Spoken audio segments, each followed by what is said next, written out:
Muy buenas noches, hermanos. Qué bendición podernos ver nuevamente en nuestro culto de este miércoles. Gracias a Dios porque nos da la oportunidad de estudiar su palabra. La semana o este fin de semana pudimos estudiar dos iglesias. Tanto pudimos escuchar y estudiar sobre la iglesia en Éfeso y estudiamos también sobre la iglesia en Esmirna. Hoy vamos a continuar nuestro estudio viendo en el capítulo 2 de Apocalipsis, en el versículo 12, donde inicia, vamos a estar estudiando sobre la iglesia en Pérgamo. Esta iglesia en Pérgamo, el Señor Jesús le hace un mensaje muy importante, pero no podemos olvidar que ese mensaje también es para nosotros, como creyentes, para nosotros como iglesia. Pero antes de empezar con nuestro estudio en esta noche, quiero pedirle que usted pueda acompañarme en oración, principalmente para que Dios me pueda guiar para poder enseñar la verdad de la palabra de Dios como debe de ser. Pero también le pido que usted pueda estar orando para que usted también pueda comprender lo que vamos a estudiar hoy, pero también aplicarlo y que pueda examinarse y que cada uno podamos examinarnos, porque yo también estoy en esto. Podamos examinarnos y de esa forma hacer cambios en nuestra vida. Acompáñeme en oración, por favor.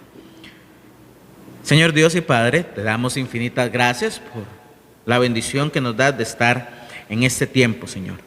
Señor, queremos pedirte que puedas hablar a nuestros corazones, que puedas hablar a nuestras vidas. Ayúdanos, Dios, a ser fieles y ayúdanos, Dios, a estar atentos a lo que tu palabra nos enseña.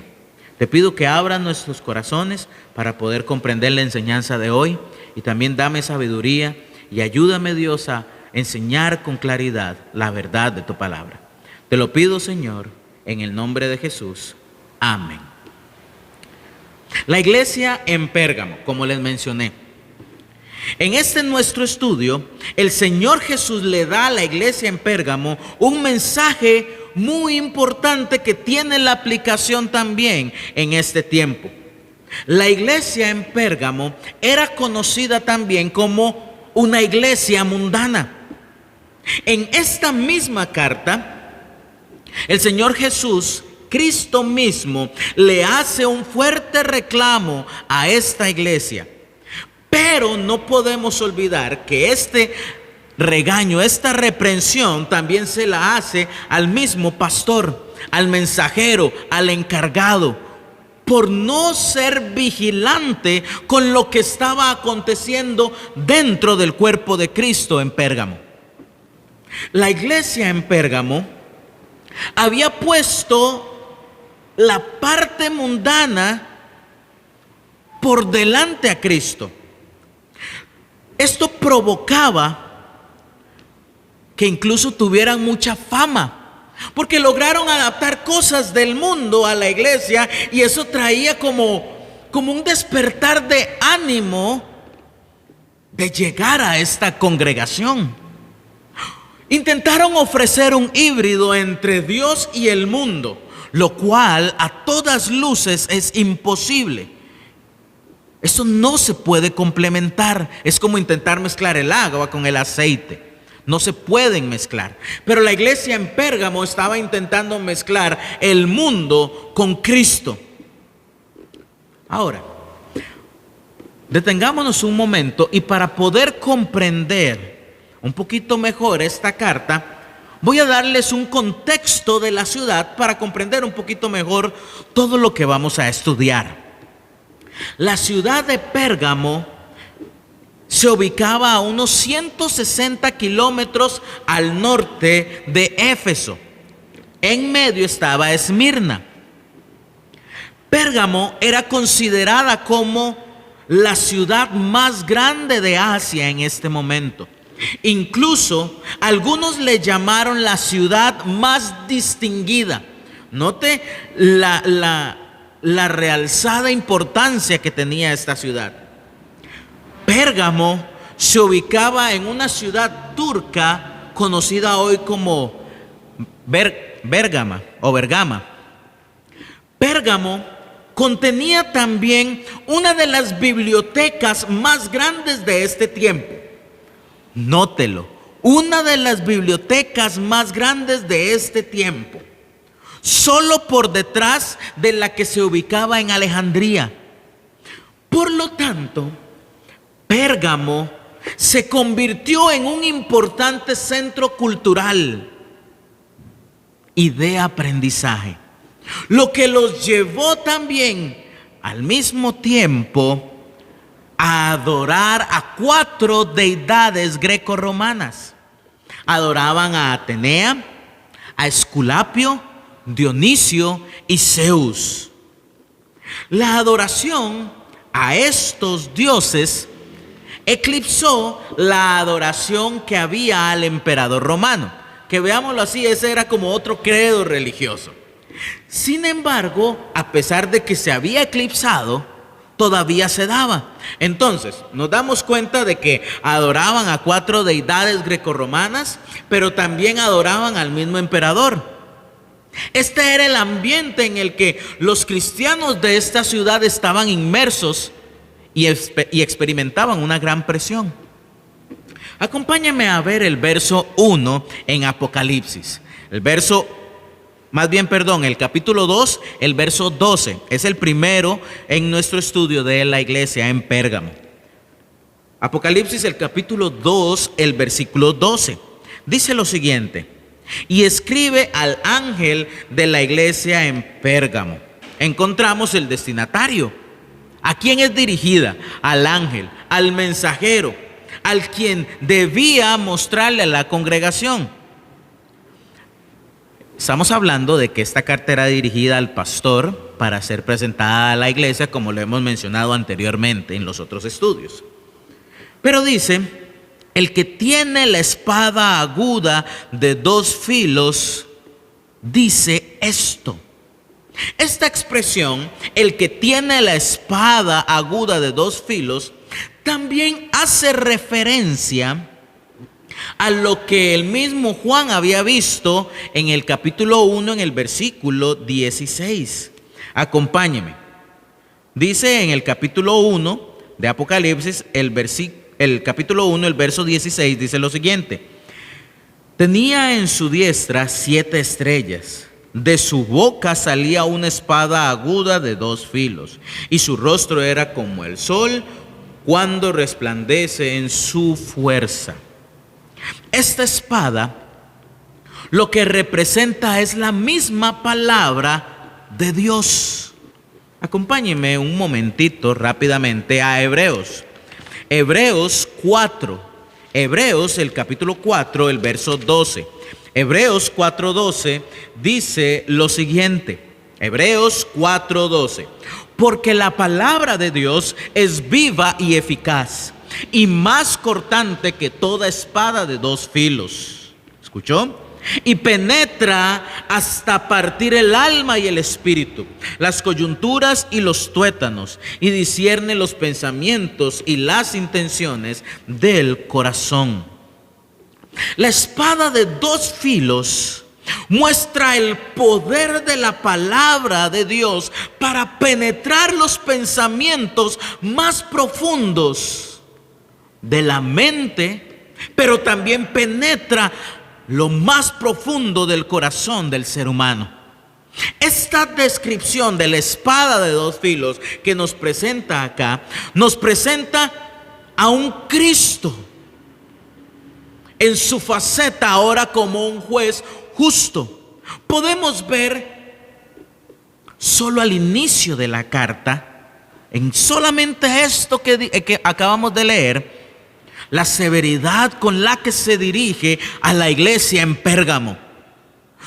Su justo juicio iba a ser emitido basado en lo que la palabra de Dios dice.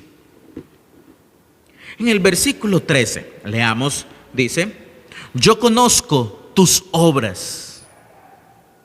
Esta expresión lo que significa es: sabe lo que hace. Y donde moras, donde está el trono de Satanás. Cristo comienza elogiando por la valentía que estos creyentes tenían, por su fe en Cristo. A pesar de todo, estos creyentes seguían creyendo en Cristo. Pero Cristo no estaba contento con que solo creyeran en Él. Estos creyentes se ubicaban, lo acabábamos de ver cuando vimos el contexto histórico, el contexto de la ciudad.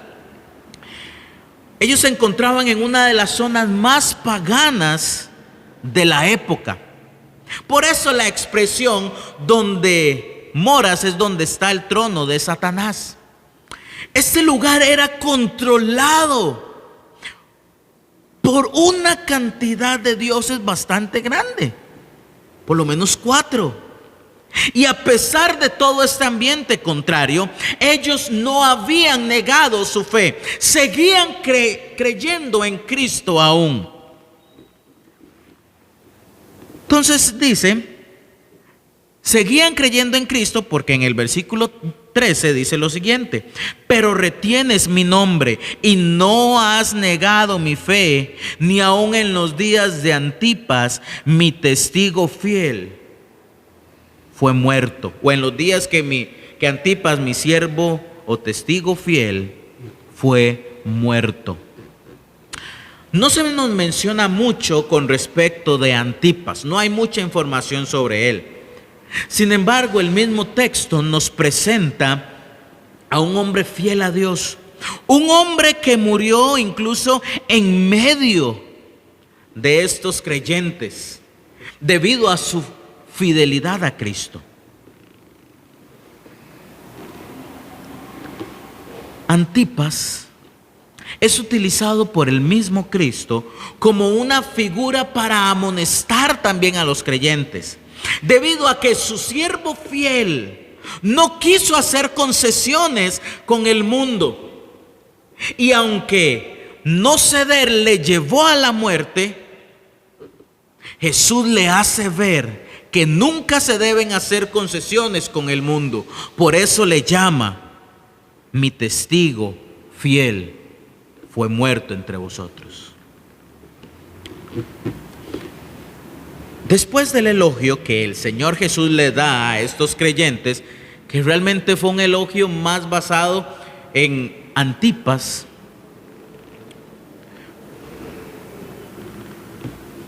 después del elogio viene una reprensión fuerte tanto al pastor como a la iglesia. Pero tengo unas pocas cosas contra ti, en el versículo 14. A pesar de todo lo anterior, a pesar de lo que le dije, que conocía sus obras y que estaba en un lugar difícil, donde había mucha idolatría y donde Satanás tenía su trono, a pesar de eso, de que todavía creían en mí y no habían negado mi nombre, a pesar de todo eso, tengo unas pocas cosas contra ti. A pesar de creer en Cristo, toleraban falsas doctrinas, falsas enseñanzas, enseñanzas contrarias a la palabra de Dios. Pero tengo unas cosas contra ti, que tienes ahí a los que retienen la doctrina de Balaam, que enseñaba a Balac a poner tropiezo ante los hijos de Israel, a comer cosas sacrificadas a los ídolos y a cometer fornicación. Hoy muchos creyentes dentro de la iglesia o las iglesias le dan poca importancia a la doctrina, tal como lo hacían en la iglesia en Pérgamo. Lo que provocó la misma reprensión, el mismo regaño del Señor Jesús. La doctrina, lo que se enseña dentro de la iglesia, basado, por supuesto, en la poderosa palabra de Dios, que no cambia. Y por cierto, no hay más revelación fuera de la que Dios ya estableció en su palabra. Esta iglesia en Pérgamo y muchas otras en nuestro tiempo han decidido hacer concesiones para poder atraer más personas del mundo a la iglesia. El problema con estas concesiones es que han alejado a la iglesia y al creyente de Dios y de su palabra y los han orillado a acercarse más al mundo. Por lo tanto, la iglesia no puede hacer concesiones doctrinales para acomodarse al mundo y a lo que las personas desean. No se trata de que la iglesia se acomode al mundo, es que el mundo se acomode a la iglesia. Pero el mundo, contrario a Dios, nunca va a querer hacerlo. Pero quien busca a Cristo debe acercarse y acomodarse a lo que la palabra de Dios establece. Aquí en este mismo versículo 14 nos presenta unas falsas enseñanzas, falsas doctrinas que estaban enseñando, permitiendo y haciendo concesiones. Número 1, tenemos la doctrina de Balaam. Esta falsa doctrina no era nueva, sino que en el mismo Antiguo Testamento, se nos menciona en Números del capítulo 22 al capítulo 25. Balac había contratado a Balaam para que maldijese a Dios, pero como no pudo hacerlo, lo que hizo fue enseñarle a Balac a tentarlos con comer cosas sacrificadas a los ídolos y a cometer fornicación. Y utilizó unas mujeres de Moab para que sirvieran como un señuelo. Sin embargo, Dios intervino y exterminó a unas 24,000 personas. Esto para detener el descenso de Israel. Algunos creyentes en Pérgamo seguían las enseñanzas de la cultura que los rodeaba. ¿Les suena muy familiar eso? Enseñaban o estaban aprendiendo la doctrina de Balaam. Acompáñenme a 2 de Pedro.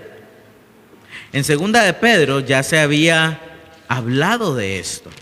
2 de Pedro, el capítulo 2, versículos del 15 al 16. 2 de Pedro 2, del 15 al 16.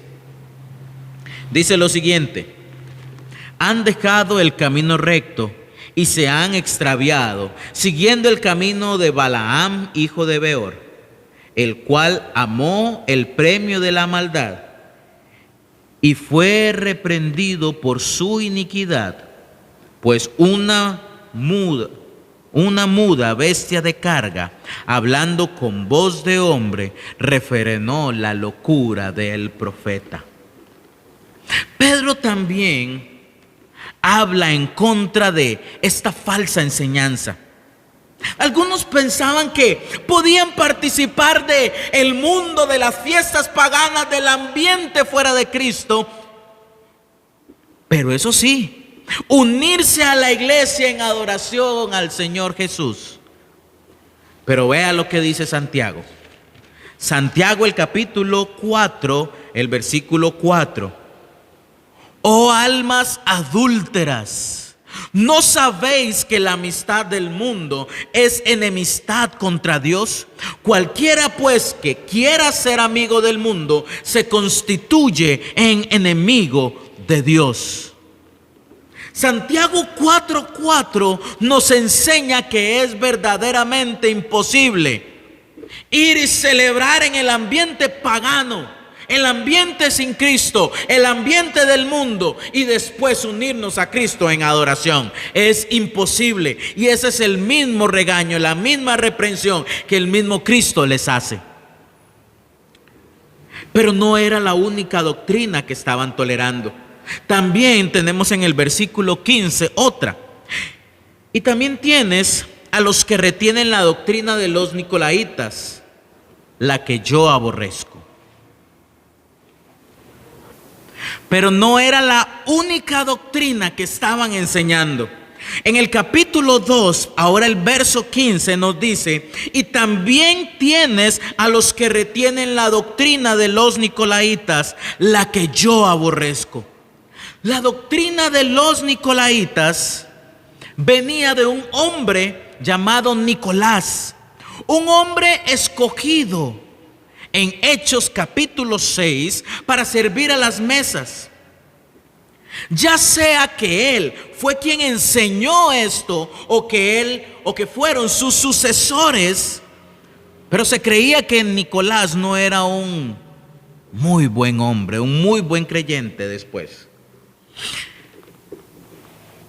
Enseñaban a abusar de la libertad en Cristo, ya que enseñaba que los cristianos podían tener prácticas sexuales paganas y después seguir como si nada hubiera pasado, porque estaban libres en Cristo. Para ellos el ser libres en Cristo era la capacidad de hacer lo que les daba, y perdón la expresión, lo que les daba la gana. Pero esa no es la libertad en Cristo. Es importante aclarar que en este texto que vamos a leer o que hemos estado viendo, no todos los que creían, o no todos creían más bien, en estas enseñanzas. No todos las creían, pero sí las toleraban y las permitían. Estos tipos de conducta se practicaban, se permitían, se toleraban y se callaban, tal vez para no ofender al hermano,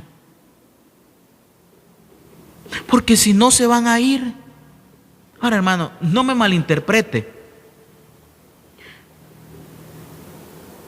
pero como iglesia, como pastor, no puedo agradar a los hombres, y no podemos ninguno de nosotros agradar a los hombres y deshonrar a Cristo. Tenemos que hacer lo que Cristo nos dice, aunque al hermanito, aunque a la persona que escuche le ofenda. Porque no es nuestro mensaje el que le es ofensivo, es el mensaje que Dios ya estableció. El problema no es con nosotros, el problema es con Dios. Nosotros debemos vivir y hacer lo que la misma palabra de Dios establece. El ser libres en Cristo no significa hacer lo que queramos. No somos libres para pecar, somos libres ahora para agradar a Cristo. En el verso 16 ahora dice: por tanto, arrepiéntete, pues si no vendré a ti pronto y pelearé contra ellos con la espada de mi boca. Cristo les muestra misericordia al darles una oportunidad. El único remedio al pecado es, sin lugar a dudas, el arrepentimiento, lo cual significa un cambio de mentalidad. De no arrepentirse, la iglesia iba a experimentar un juicio basado en la justa palabra de Dios, por tolerar el mal, el pecado, la mundanalidad y la perversión dentro de la congregación. Pues si no, vendré pronto a ti y pelearé contra ellos con la espada de mi boca.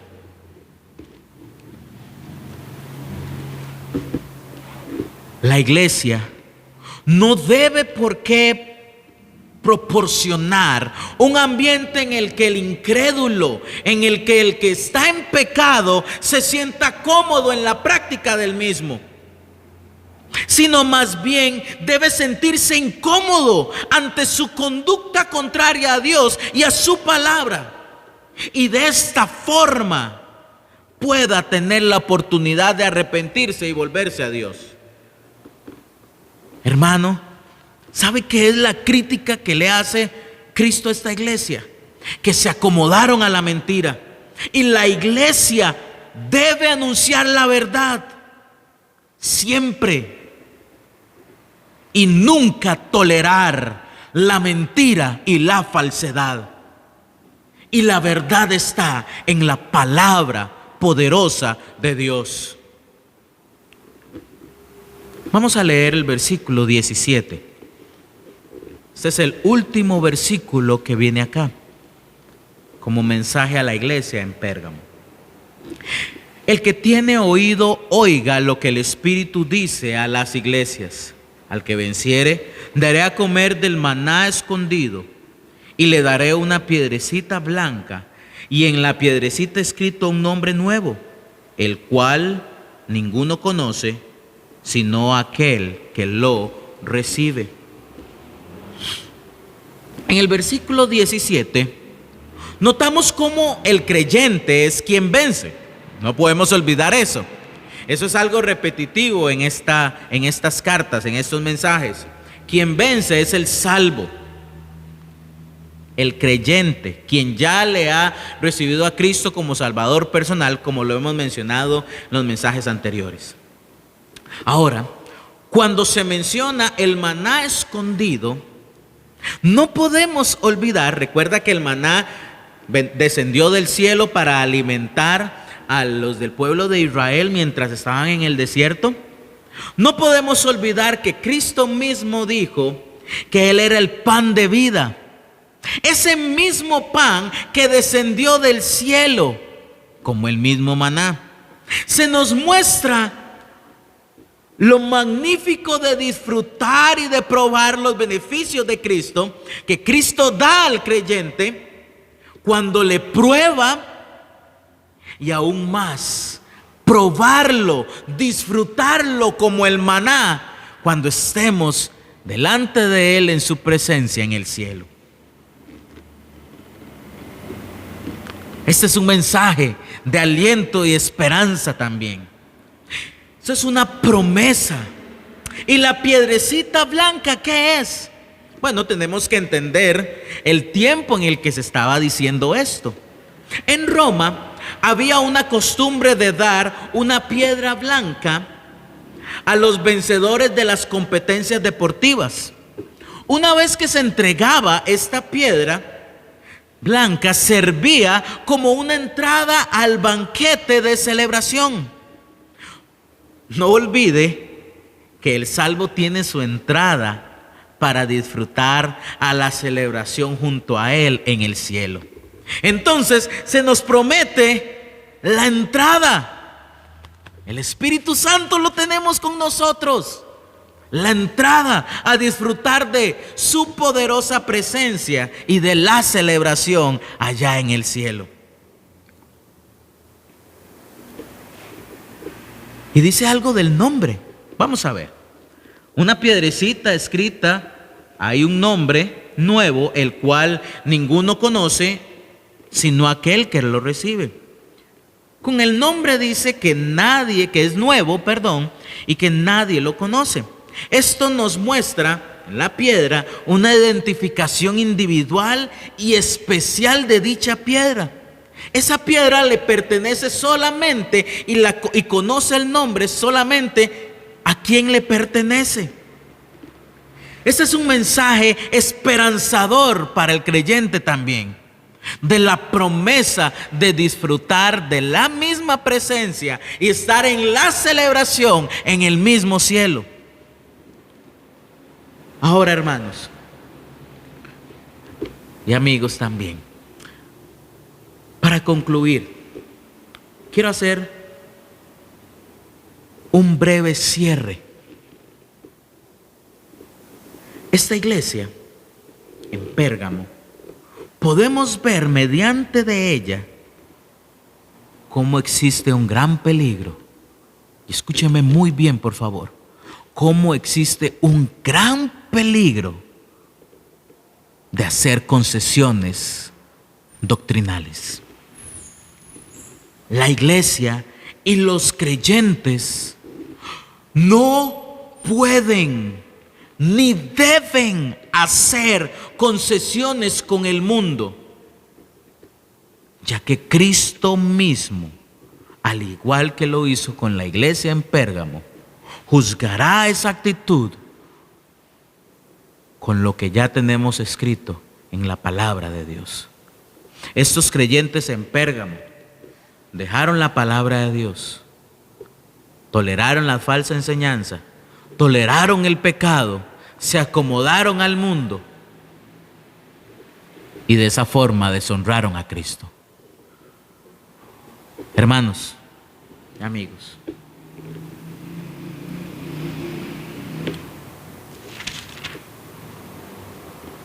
Jesús le dijo a Antipas, o mencionó de Antipas: mi testigo fiel fue muerto entre vosotros, donde mora Satanás.